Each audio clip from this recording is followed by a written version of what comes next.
संतोष ही एक ऐसा उपाय है जो इस लोभ और लालच को से हमें बचा सकता है।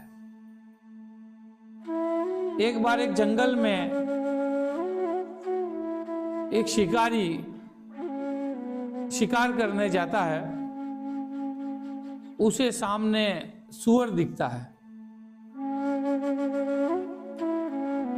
सूअर को देख करके शिकारी जो है अपने धनुष पे प्रत्यंचा चढ़ाता है। चढ़ा करके तीर निशाने पे लगा करके खींच करके अपने कान तक लेके जाता है और तीर को छोड़ता है। सूअर बहुत तेज गति से सामने से आ रहा था, उसके सिर पे लगता है।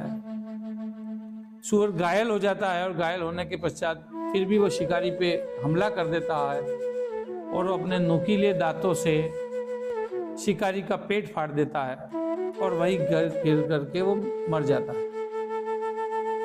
सूअर भी मर जाता है और शिकारी भी मर जाता है। थोड़ी देर पश्चात एक गीदड़ वहां से गुजर रहा था तो उसने देखा एक शिकारी और सूअर दोनों मरे पड़े हैं। वो मन ही मन बड़ा खुश होता है। उसे लगता है कि आज तो भगवान ने मुझे कई दिनों तक का भोजन दे दिया। अब मैं आराम से कई दिनों तक भोजन करूंगा, आराम से दिन व्यतीत करूंगा।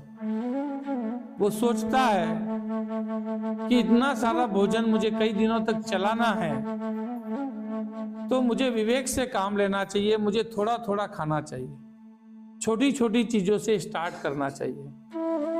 तो उसके अंदर लोभ आ जाता है, लालच आ जाता है। उस लालचवश ही वो सर्वप्रथम धनुष का जो प्रत्यंचा थी चमड़े की उसको खाने लगता है। कि वो सोचता है कि आज का दिन तो मैं इस प्रत्यंचा से काम चला लूंगा, कल से मैं इनको खाना चालू करूंगा।